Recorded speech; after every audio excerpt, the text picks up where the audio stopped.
Good evening, sports fans, and welcome to the All Balls Sports Show, a discussion of any and all sports, local, regional, and national. And now, here are your hosts, Dan Janes, Eddie Bobo, Ty Cobb, and the coach, Vance Ballou. Thank you, Bill Jones. Welcome into the All the Ball Sports Show for this Wednesday, April 3rd, 2019. Glad to have everybody along. It's a little bit of got to take care of some stuff before we get into what we're going to do. If y'all just bear with me for a second. We have the Dylan Rabior Memorial Golf Tournament coming up on April 27th. They are still taking teams, and they're still taking hole sponsorships. Hole sponsorships are only $100. So if you'd like to participate, get a hold of either Vance Ballou, TJ Brown, or Heather Rabior, and it'll be for a good cause. Also coming up in May, and you'll get to play at a Bear Trace golf course up on the plateau, and this is going to be the 2019 Jets football golf tournament at Bear Trace Golf Course.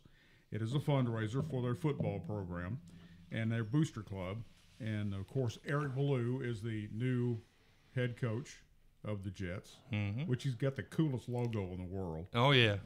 And so if you'd like to participate, also their whole sponsorships are $100 as well, so keep that in mind. And also coming up this Mule Day, it is going to be the inaugural Burgers and Dogs. Good friends, good food, good music. Thank goodness you didn't say first annual. It's a pet peeve. Oh, mine too. Columbia Central Band will have a tent set up. They're going to be selling food and T-shirts, hamburger, hot dog combos, including chips and drink, and they'll also sell breakfast for you early birds. It's only $6. Present this flyer. Now, ladies and gentlemen, if you see this flyer and you see it on YouTube, then print off this flyer, and you're going to get $1 off your combo. Limit one discount per person. Live music featuring the fantastic group Nothing Short.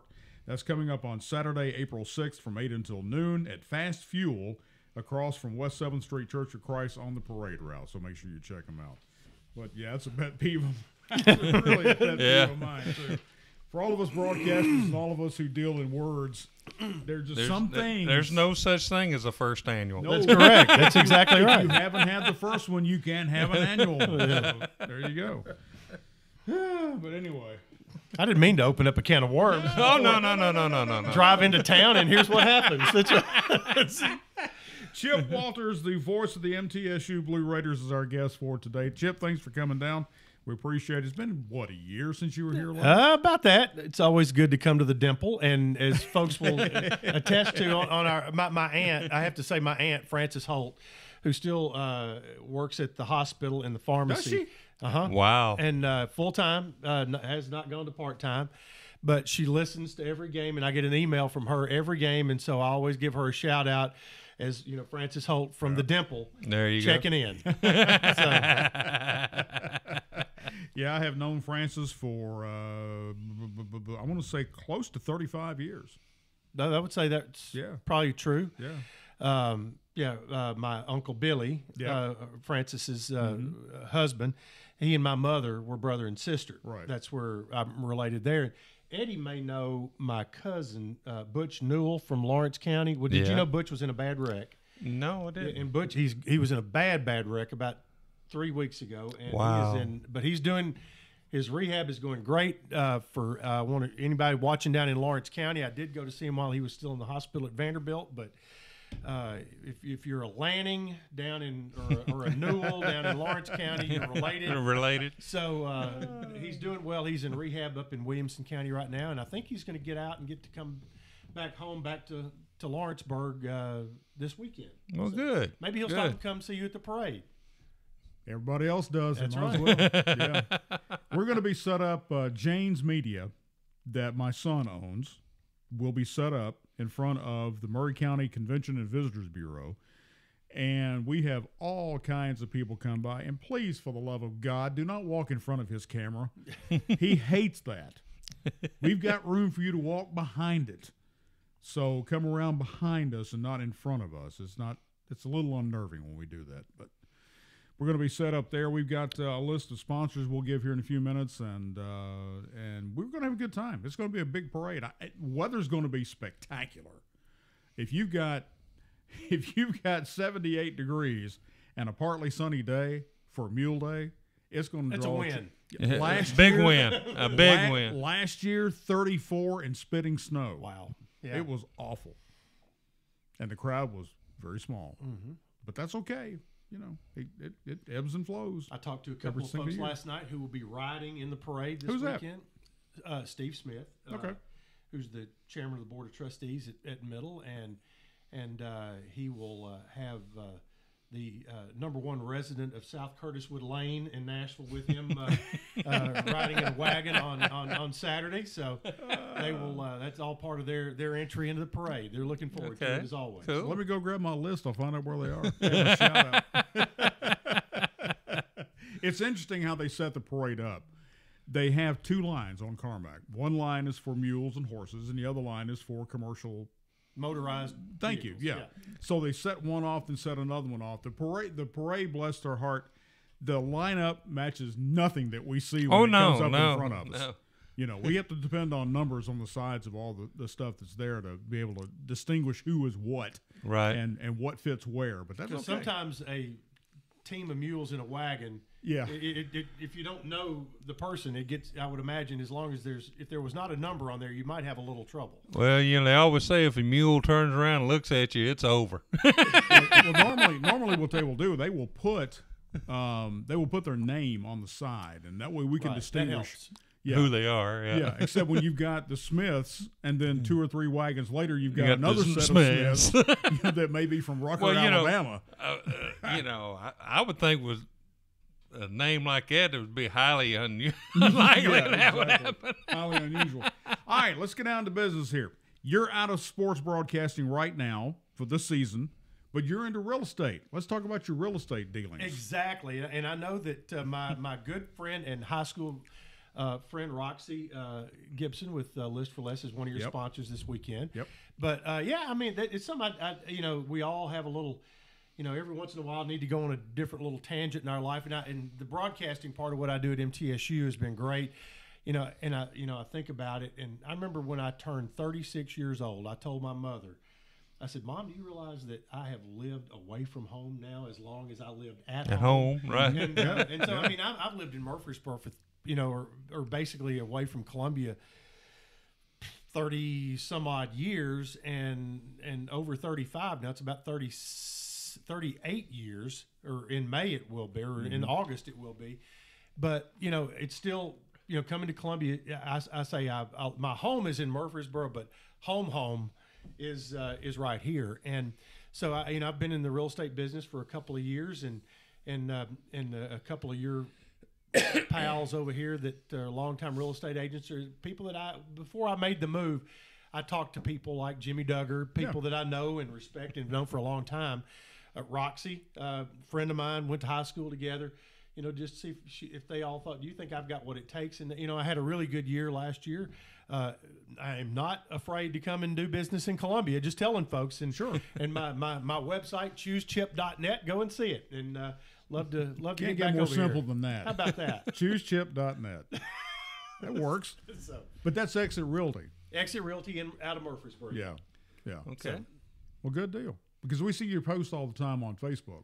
And I have to give you credit. You are probably my most frequent liker, and that means a lot, Dan. Because I have a little daily something that goes up every day. Yeah, you do. About 9, 10 in the morning, and you're very, very kind to like it, and I do appreciate it. But man, you've got some good listings. I've had some good listings. I mean, there are some great listings in Rutherford County now. Rutherford County is the biggest issue we have in Rutherford County real estate right now is starter homes. Yeah. The yeah. homes in the sub 200 price range, and the reason for that is land has gotten so expensive over there, because I mean what was the latest? I saw the 2017 census estimate. I mean, when you lived in Murfreesboro, what was the population? I remember I remember 1979, Eddie.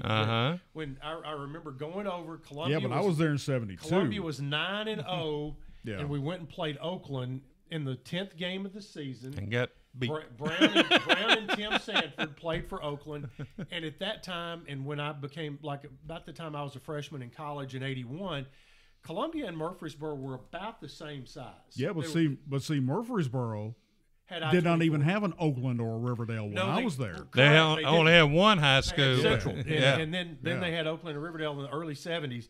And I want to say 35,000. About right, and that's what Columbia was about the time. Well, the population depended on whether college was in session or not. Well, that's true.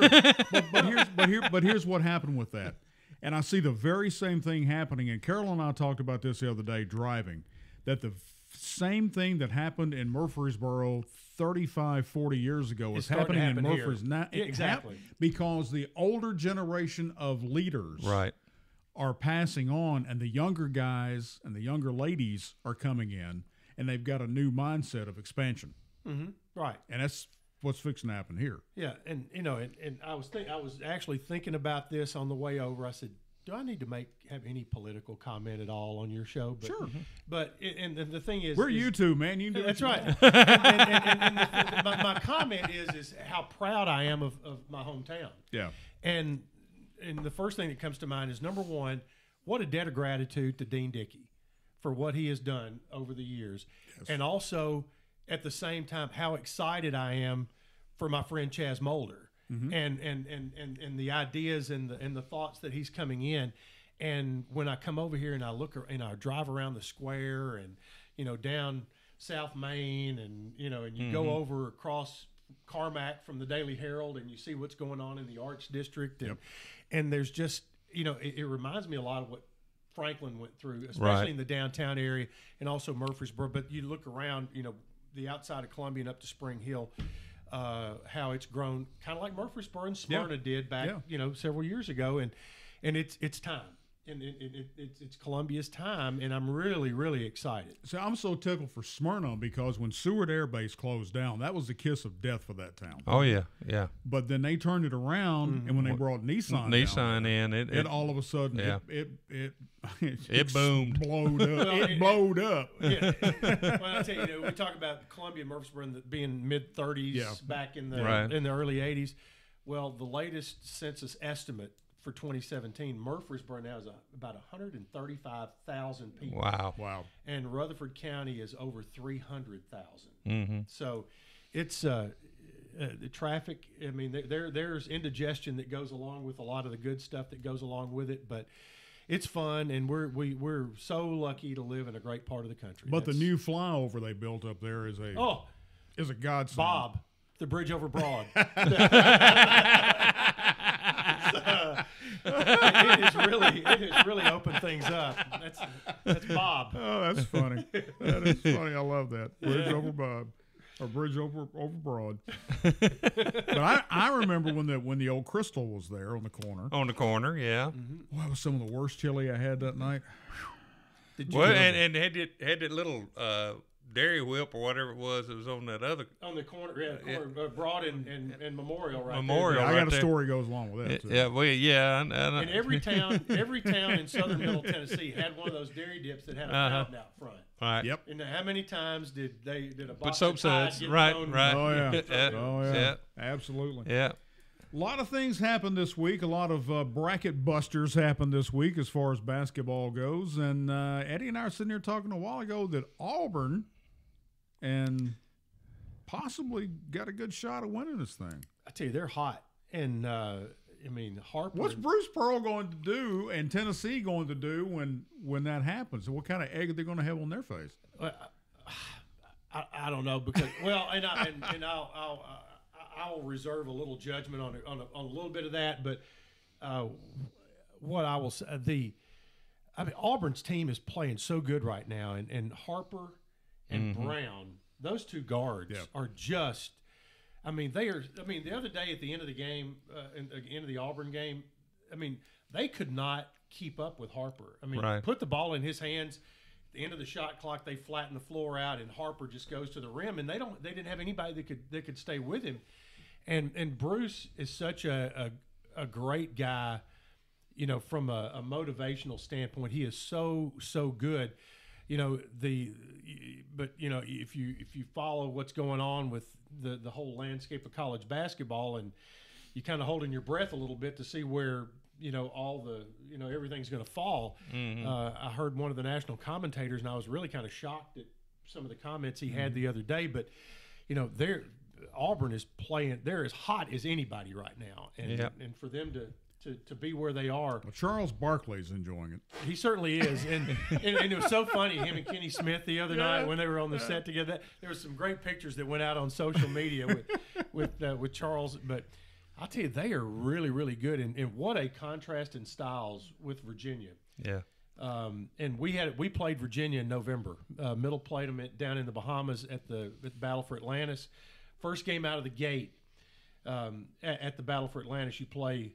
At the time, they were ranked second in the country, I think, and I'm not sure there's a more fundamentally sound basketball team in the country than Virginia is. And the one thing they showed the other night is they can, when the tempo got going a little bit, they could hang in there. Everybody thinks that Virginia wants to play in the 50s all the time. Mm-hmm. They can move it up and down the floor a little bit. Yeah, but I mean, you take Auburn going and kill two teams that everybody thought they didn't even have a snowball's chance at, And has there ever been a better run, a 3-game run than Auburn's beating Kansas, North Carolina, and Kentucky? Kentucky, no, I have never seen one like that. I have never seen Roy Williams look so dejected after that game. Well, he looked like he was still looking for last year's Easter egg. Well, not only was he dejected for his players, but he looked like he was dejected as a coach. I mean, they had no answer, and that's right. As a coach, that's your worst nightmares. I mean, you can scheme all you want, but they didn't have an answer for Harper and Brown. Well, and the thing about it with Auburn's team in that 3-game run, especially. Well, I'll back it up even further. The SEC title game against Tennessee. That's what really turned that team around. That's what showed me what Bruce Pearl was doing. They play a fast break type of. If you turn the ball over, they fast break it, but they don't fast break it for a 2. They fast break it for a 3 shot, and they're knocking them down like crazy. And how many times do we see they could just as easily have done that layup, but he kicks it back out to the corner, and the guy buries a 3. Yeah, I mean, incredible. And it really started. I mean, they got run out of the gym in Lexington, right? And they have not lost since, right? Yeah. So. Yeah, they're good. It's a great. I like this Final Four. I'm a huge fan of Michigan State. Yeah. I think Tom Izzo is just terrific. And everybody talks about what a class coach he is. I mean, and I remember we were fortunate enough to beat them in St. Louis in the first round, and obviously he was disappointed, but he had it was not his take on it was not about how bad they were. He turned it all around and said that all the credit went to Middle and that kind of thing. So you really appreciate a guy who understood what that moment. It was a tough moment for them, but he understood what a great moment it was for us. Middle. Right. So tell me about the Conference USA title games in Jerry's house down there on the $1 billion the tournament. mile. They call it the $1 billion mile. That's what they call it. I tell you, Frisco, Texas is on the north side of Dallas, Fort Worth. Frisco, Plano, up toward Denton, where North Texas is, they're all right there. And I mean, if we think we have great growth in the mid-state area, we ain't seen nothing yet. It's unbelievable what's there. We stayed at a Renaissance Hotel in Plano, and the name of the street was Headquarters Way. And all that's on that street are corporate headquarters. I looked out my hotel room window, and there's the J.C. Penney campus. It's not a building; their campus. But Conference USA is based. Their home office is in Dallas, and they, the tournament had been in Birmingham for several years, and for Middle Western, UAB, Southern Miss, a lot of schools, Birmingham is a great place. for our fans, it's an easy drive and all that. But the conference wanted to move to a neutral site, and we're having a hard time because two things. Number one, they wanted to play at a neutral site, and number two, wanted to play both the men's and women's tournaments concurrently. Okay. And so you had to have 2 floors. And where do you do that? We did it at UTEP. UAB could do it because they played. One floor was the Birmingham Jefferson Civic Center. One floor was Bartow Arena at UAB. Worked out great.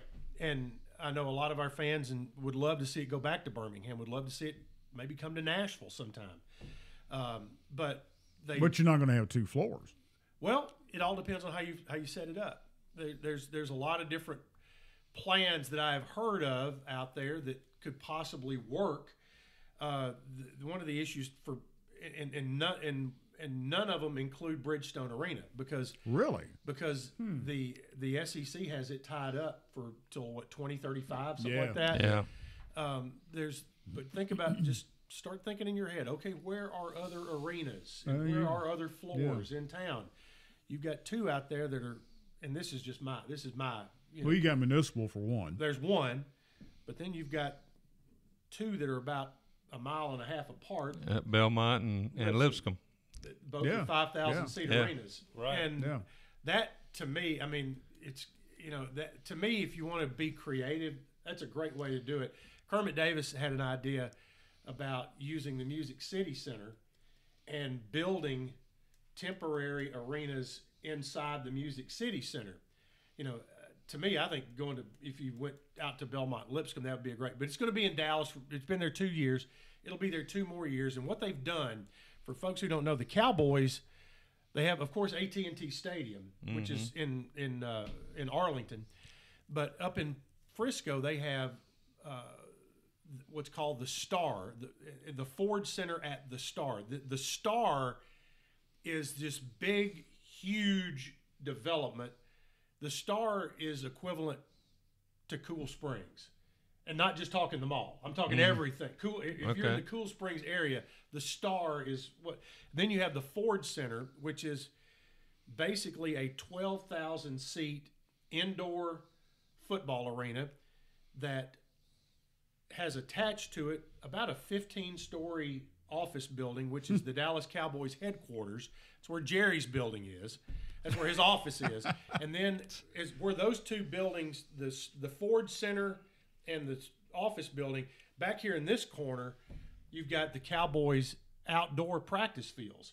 Well, the Ford Center is the Cowboys practice facility, but it has 12,000 seats in it. Good God. And they use it for scrimmages and all this, but Jerry figured out how to build this thing, and the Frisco School District pumped in about $20 million, and on Thursday, Fridays, and Saturdays every week, there's a high school game there every night, and they're all sold out. Wow. 12,000 seats. Man. And so you have that. They take their football serious in Texas. and there's one town that has a $60 million football stadium there. But goodness gracious. Anyway, what they've done is they take the building, and the football field, obviously indoors, does not have a crown on it, so it's flat. And they cover it. They cover the field and all that. And there's a curtain that runs right down the 50-yard line. And then you have on one side of this soundproof curtain, you have one floor, and on the other side you have another floor. So you have 2 games going on at one time. And they did make a tweak after the first year. They had the 2 basketball floors running perpendicular to the football field. Well, this year they flipped them and moved them over to one side where they could take advantage of the permanent seating in there. It's different. You walk in and you look at it and you kind of you're taken aback a little bit, but to be honest, once they toss it up and they start playing, it's a game, it's a gym, and it's a game. Right.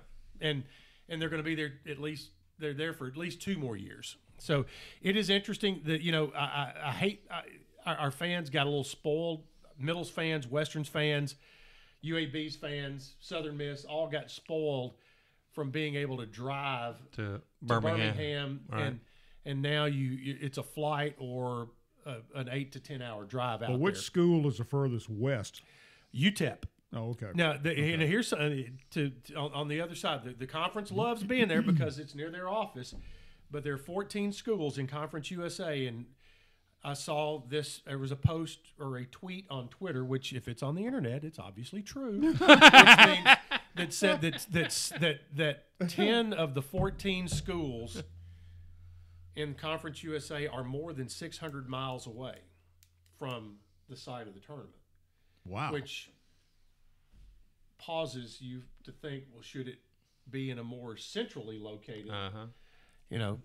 I think Memphis would be a good spot. Memphis would be a good spot. Yeah. When you think about the Louisiana schools, the Texas schools, and then from the East Coast, nobody, unless you're in Florida, nobody's close to Miami or Boca, and you've got Old Dominion is the farthest northeast. Old Dominion, which is in Norfolk, Charlotte, Marshall, Western, and then Middle, and so it'll be interesting to see how things move forward with if conference realignment comes around again.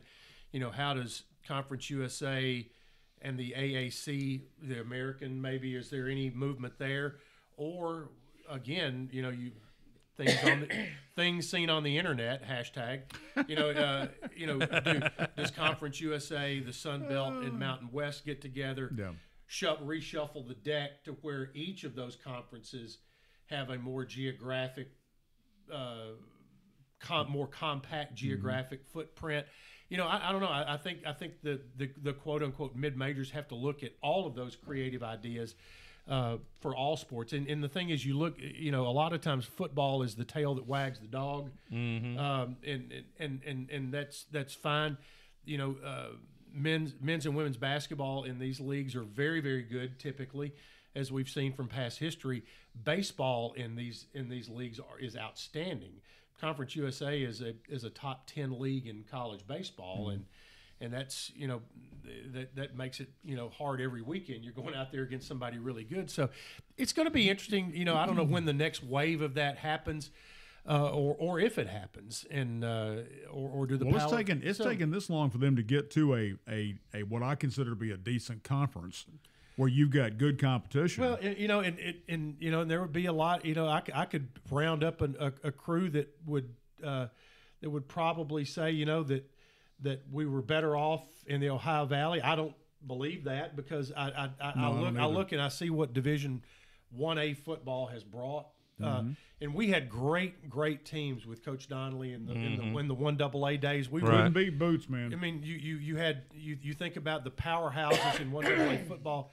It was great, but the exposure you get and the opportunities you get with 1A football, whether we were in the Sun Belt and now in Conference USA, and we're still, this fall will be the 20th season of 1A football. Or man, has it been that long? It has. Really? This will be the 20th season of 1A. Because I thought we were just talking about that not long ago. But really, it started out when we moved to the Sun Belt. Yeah. But now it's. You think about it. In those days, you played your OVC schedule, which was always good, and Middle always had a good non-conference schedule with Georgia Southern and and people like that. And but now we have had home games in college football. We've had Mississippi State. We've had Vanderbilt. We've Georgia Tech. We had Georgia Tech. Yeah. We have had Virginia. All right. We have Duke coming in this year. We've had Vandy there 3 or 4 times, I guess, and right now that series is going dormant. But that would have never for happened. any particular reason. I just don't think. I don't think. Is it not a good draw for either It's one? great. It's a great draw for both. I think there are probably some people connected with the Vanderbilt program, whether it's from Derek Mason down or whoever, they think, what is the, outside of being a great non-conference game to sell tickets for, right, does it do them any good? Any justice. Is it worth the risk of losing? Right. But, that doesn't stop Duke from signing a home and home. It doesn't, Memphis has been off the schedule for a while, and that was a great series. And Middle dominated it early. Memphis, when Justin Fuente got there, they dominated it late in a 6-game. So it ended up 3-3 over a 6-year period. Right. I would love to see the Memphis series come back in, because you talk about great road trips. The Memphis folks could come to the Mid-State, and both of them are Big Blue. Oh, exactly. Both of them are blue. But it's funny. In the 20 years or 19 years we've played, everybody in the SEC except Auburn, and why that hadn't happened, I don't know. But this year we open up at Michigan, and then 2 weeks later we come home for TSU, and then we go. Then the next. Now wait a minute. Who flipped the coin on that one? Decided we're going to open up at Michigan. Hey, they flipped dollar bills. Let me remind you of a fact. It was Appalachian State. Exactly. That's what I'm getting ready to say. Classic example. Michigan thought. And we've had so many close calls on the road with some of those folks, and we've had some good wins at home. Well, I can remember back when MTSU went down and played Florida State. Yeah. And was leading Florida State at halftime. That's right. And then second half, it was a different story. Depth took over. Yeah. Went to Nebraska, and this is in the 1AA years. The 91 was the Florida State trip, and Kelly Holcomb was the quarterback and was on that team, and then went to Nebraska and trailed 14-7 at the half. Right. And this is a great show for. When a story pops in your head like that. Exactly. The Florida State game, at the end, they brought in this little freshman quarterback to kind of in mop-up duty. His name was Charlie Ward. Yeah. And he was pretty good. And you think? And literally a year later, we're playing at Nebraska. And Trent Dilfers was a defensive end and all this. Well, again, we're down 7 at the half, and mid-fourth quarter, it's 34-10 by that time, and they bring in for their last couple of series. They bring in a young quarterback there, getting his feet wet. His name was Tommy Frazier. Yeah, he was pretty good. Yeah, yeah. So I mean, we've seen some pretty good folks, but we play a non-conference schedule next year. Open at Michigan. Home for TSU, which will be that'll be a great home opener. That'll be fun. Yeah. Second week of the schedule. Then Duke comes in. Coach Cutcliffe will bring the Blue Devils in, again, 2 Royal Blue squads. All right. And then we go to Iowa on the 4th week of the season. Play them Hawkeyes. Play the Hawkeyes out in Iowa City. And from everything I hear, that is a great trip. And if you saw last year, the last couple of years, what they've kind of started, it's become a tradition there with the Children's Hospital. Right. And you talk about a great college town, Iowa City. I'm hearing good things. I'm looking forward to already trying to plan my Friday night dinner right now. So they don't have a jumbo house out there, so I gotta go find something. I tell you, that was a very touching thing to see on sports when they showed what they were doing there with the waving with the to the kids, and the hospital wing and all the kids' wing is built right there where they can. They bring all the kids around there, and at the end of the first quarter, everybody in the stadium turns around and waves at them, and the kids all wave back. And that's pretty special. That is special. What's Coach Stockstill got for this year? Well, this will be LAB, Life After Brent. Yeah, that's what I mean. Yeah, and I think every school in the conference sent a graduation gift. With it. But Brent leaves Middle with 3 degrees in hand. Wow! How about that? Wow. 2 master's degrees. So he was a fifth year senior. He was a 6th year senior. He was, because he came after he played at Siegel. Yeah. And played really in the state semifinals for Siegel. They played Maryville, and he played on one leg. And I am so glad you said that the right way. And Maryville. And they almost being, he was legendary for really playing on one leg and almost beating them that night. But came in. And he gray shirted. I still don't know what all the color of these shirts are, but he gray shirted a year, and then red shirted a year. So he really was in the program for 2 years without playing in a game, and then played 4 years. Well, by the end of his sophomore season, he had gotten his bachelor's degree. Wow. and then got an MBA and got a second master's. And so he is Brent will. I cannot wait to see what Brent Stockstill does with his life. I saw where he was having the tryout. And blew out his hamstring. Well, he ran a 4.7 in the 40 on his first attempt, and he was going for his second attempt and blew his hammy, so he didn't get a chance to even throw or do anything like that. Yeah, so but, Brent may end up on a roster somewhere because of what kind of kid he is. Well, and his football knowledge. Because he gives you an extra coach on the field. Oh, yeah. And his dad has a lot of connections as well. But Brent's future, in my opinion, I know Brent would, if he's watching, would love to be playing for the next 20 years. But he would also love to be coaching. Yeah. And Brent's future, well, he's going to be an unbelievable coach somewhere. Well, somebody says he may eventually take over for his dad. That wouldn't surprise me. And there's a lot of places that if I heard that Brent Stockstill ended up at school A or school X or school wherever, all right, as either at either a high level as a GA this year, or at a different level as an actual paid assistant coach, none of that would surprise me. Right. And Brent has, the experience that he had with his dad, and if you know the story a little bit, he signed with Cincinnati out of high school and was going to play for Tommy Tuberville at Cincinnati. Well, he and his dad, after graduation, they were going up there for a weekend, I think in June, to do something, find him an apartment or whatever it was. And they're driving up the interstate, and Brent said, Dad, I really wish I could play for you. And his dad said, I really wish you could play for me too.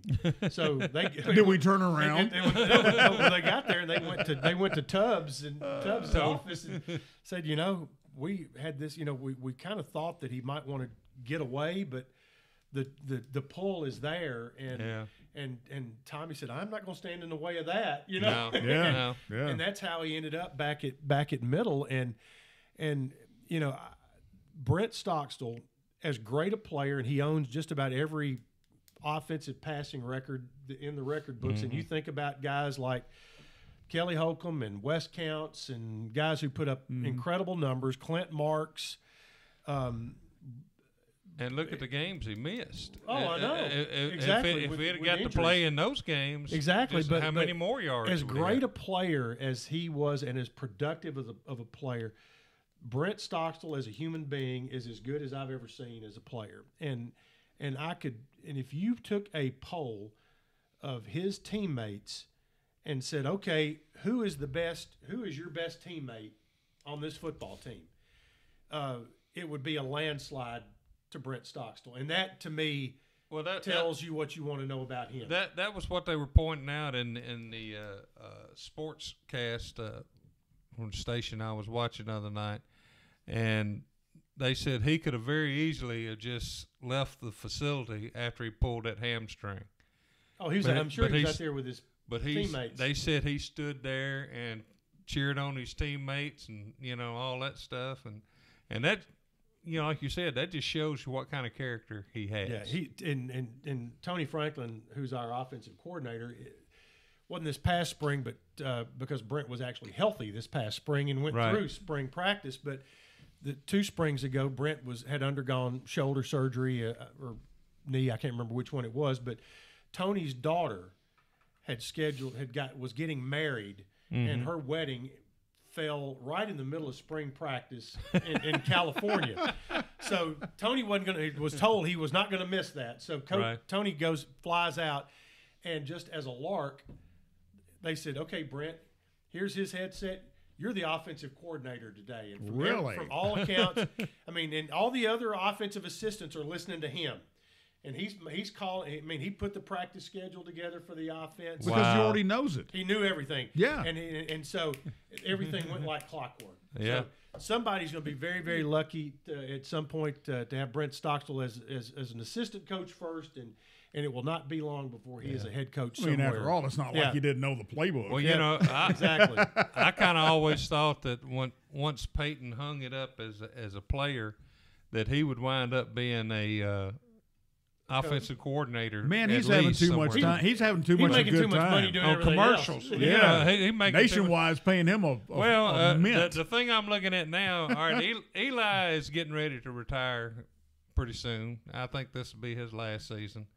What I'm looking at is the possibility of Dad, Eli, and Peyton going together and purchasing an NFL. I don't know. Boy, Eddie, let me tell you, because you know all this stuff. You hear about. Okay, what is the, obviously the landscape has changed a little bit, but 2-3 years ago when you had all the stuff about who's going to Amy Adams Strunk obviously has put herself in charge, has done a great job of becoming an owner that the fans can reach out and touch and relate to. But when things were kind of up in the air, I always had in the back of my mind, I said, here's what's going to happen. That Peyton, his dad, and Papa John Schnatter, who they were all tight, because Peyton, I said, they're going to buy the Titans. I thought that was what was going to happen, but I do look at that now. But Papa John, I think you're exactly right. But Papa John Schneider had his own problems, right? And that, like I said, that changed. The landscape changed on that. But the reason I'm saying that I believe he'll become an owner instead of a coach is there won't be the pressure on him that it would be if he'd been a coach. I see him more as a John Elway type executive. Exactly. Making those. Oh, you mean that sits in the box with a tie and yeah? And, he will be. He will be. Where it's 72 degrees all the time. Yeah. Climate controlled. Yeah, thank you. Yeah, we've sat in some climate control press boxes too. Yeah, controlled by the climate. Thank you. Exactly. Whatever the climate was, that's what you got. Yeah. Lincoln County comes to mind. You've been there. That's a concrete bunker. Exactly right. It is. Basketball-wise, what you guys got, female and male? Well, the women just got knocked out in the championship game of the Conference USA tournament. They had a really good run in the WNIT. Of course, Coach Ensel still there, and this was the first year with his son Matt, the former head coach at Ole Miss, being on the staff. They had a good year. The men's side, very, very interesting. When Kermit took the Ole Miss job, the search went out and the hire was made. Nick McDevitt, who was the head coach at UNC Asheville. I will tell you this: I've been around middle basketball for about 35 years. And this was a team that won 11 games this year. But I can tell you, I've never been around a basketball team at middle that improved more from day one of the season until the end of the season than this group. And this team was built, and the schedule was built for. And we could go all night talking about how the roster changed, but there were players who left, players just because that's what happens in college basketball. Now there's so many guys, and there was some things beyond Coach McDevitt's control that dealt him a pretty tough hand from a roster management standpoint. And with that, there was a schedule, a non-conference schedule that was built for the teams that beat Michigan State and Minnesota. I mean, there was a trip to the Battle for Atlantis. We played Virginia. We played Stanford. That tournament was loaded. We had Ole Miss, which was already on the schedule before Kermit went there. We had to go to Vandy. You had went to Rhode Island, which is a tough place to play. You played Murray State. You played. The non-conference schedule at the end of the regular season was ranked by the Net, which is now the new RPI. The Net, our non-conference schedule was ranked number 4 in the country, and Kansas was one of the 3 ahead of us as far as their non-conference schedule. So Coach McDevitt and his staff, they had 2 players that transferred in that sat out this year. C.J. Jones, who is a transfer from Arkansas.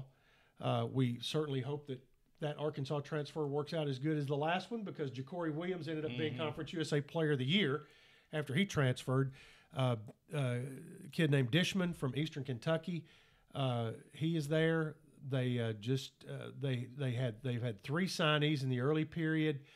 I saw a commitment online from a high school kid out of Alabama that looks very, very promising, and there may be another transfer in there as well.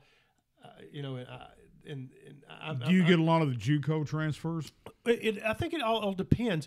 Kermit was very, very good at selecting JUCO transfers that could come in. And if you sign a junior college player, they've got to be able to come in and help you immediately. Right. And I think there's not many coaches in the country that would tell you that, their preference, if I could sign, there's 13 scholarships. If I could sign 13 high school guys and know that I was filling the pipeline the way that you needed, they would all tell you that. Right. But the junior college player there's great value in being a good junior college player. There's even greater value in a junior college player who was a predictor out of high school and who can graduate in a year and a half. If you go your summers and if you can graduate in a year and a half, and that works both in football, basketball, and baseball, you have high value at the Division I level. And they have signed some junior college players. Kermit loved to get really good JUCO guys who could fit a need at the time and fill that need immediately. You get a guy that's got experience. Nick, it's all about his personality and how he's going to fill those. So right now he's signed all high school kids except for he's gone with D1 transfers as opposed to junior college guys. So, and I think year to year where your roster is and how you're going to manage it will determine what route you go from a standpoint. Speaking of non-conference, I forgot to mention Belmont and Lipscomb were on the non-conference schedule again, and we'll both be on it next year. So that gives you reason to know why it was the 4th toughest non-conference schedule in the country. Well, who do you think Belmont will go after? Is there number one, I anybody out think Casey Alexander for one. I mean, I think it is Casey's job to turn down. Really? I just think that's the conventional thinking in this, because Casey Alexander played at Belmont and coached with Rick for all those years. Interestingly enough, the long-term assistant coach at Belmont, Brian Ayers, played at Lipscomb. Yeah. And it's not out of the realm of possibility here to see Casey Alexander return home to Belmont and see Brian Ayers go back and become the head coach at Lipscomb. But it's not fair to Casey to even talk about that right now, because his team has a huge game coming up tomorrow night with Texas, and man, how great would that be for him and for Lipscomb and for college basketball in the mid-state? Oh yeah, to see them win that. Man, game. I tell you what, I loved when they came from behind and won that last game that they did against Wichita State. Yeah. Oh man, and they came back hard. And the game before that. Yeah.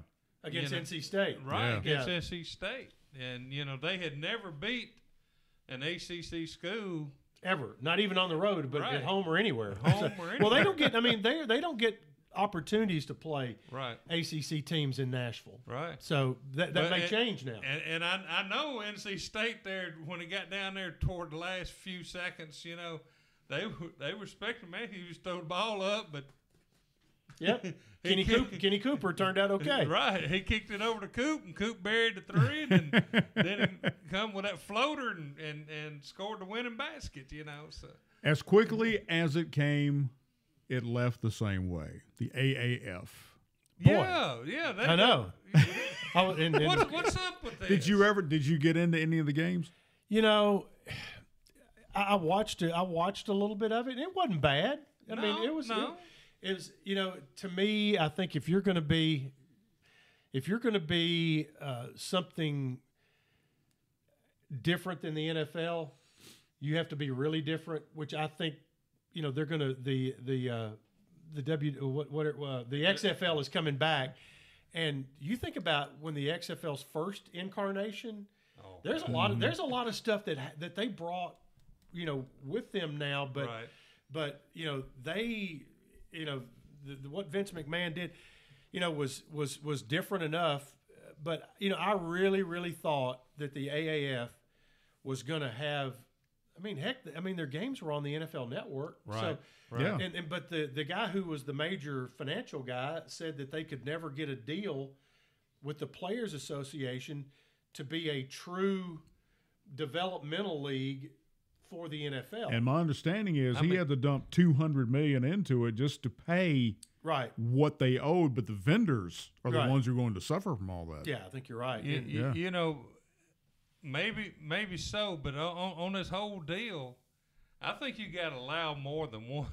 Not even a complete season. You need to have a plan for. Even the old World Football League lasted more than that. Right. That's like going out and buying a new GMC truck, and you can't make the first payment. Right. And then you try to hide the truck so they won't take it back. Thank you. Yeah. Unfortunately, you can't hide that. So McMahon is going to bring back the XFL. That's right. We're supposed to start about a year from now, right? Yeah. He already had plans on bringing it back. I got my personal opinion about that. Yeah. Well, but as Forrest Gump would say, that's all I'm going to say about that. I hope they don't come out with these names that they had on some of these jerseys. He hate me and all that kind of stuff. You know where He Hate Me went to college, don't you? No. To Western. Oh, did he? Okay. As a Blue Raider, I said, makes sense. Really. All right, let's talk about your game day prep. When we start football season, of course, around here we start with Jamboree around the 16th or whatever, and then we do what we do. But you have game day prep. I know how Bob Kessling does it because he told me the insides about it. When do you start your game day prep? Sunday, after we play the next week. For the next week. Okay. What I will do, and you've seen charts yes. like we have. Yes. And now in the era of computers, my charts, because I can type more legibly than I can write. My offense. You mean your handwriting has gone south like mine has? That's right. My offensive and defensive 2-deep chart. Oh, look. Oh, it's the celebrity hotline right here. My favorite Franklin Rebel, Maurice Patton, rolling in. You got that right. But I will start on Sunday and actually take. Because we've just played on Saturday, I will take, let's say we're playing North Texas the next week. Well, I'll go find the 2-deep for North Texas from their game that week, and I'll go ahead and start my charts. I'll get number, name, height, weight, hometown, high school, all that kind of stuff. I'll get that in my charts. Well, then on Monday late, we will get an update for the upcoming game and see if there's any changes in the depth chart.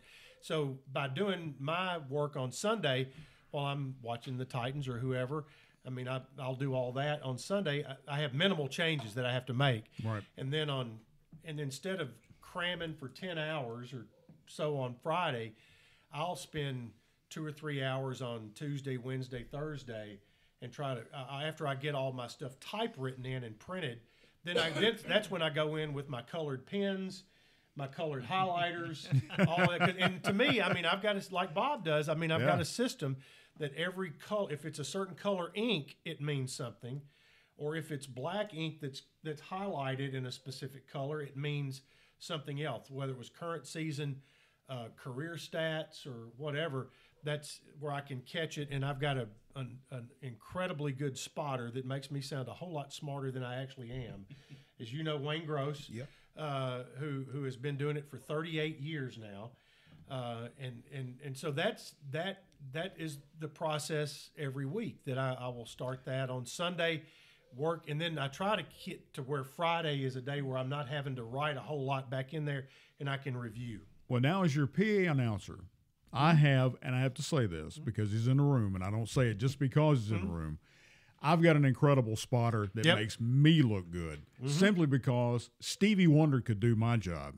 because I don't have to see the game because I'm fed all plus more information than probably what I need, and have been fed some information that probably I didn't need. Yeah, everybody works out their own system, but our system on game days, it's set up where I can hear my spotter off the air, and obviously he can point and things like that, but I take the responsibilities. I take the offense, and he tells me who's the defensive player that made a play, and so it works out. And he may be, we have such a good relationship, and we've worked so long together.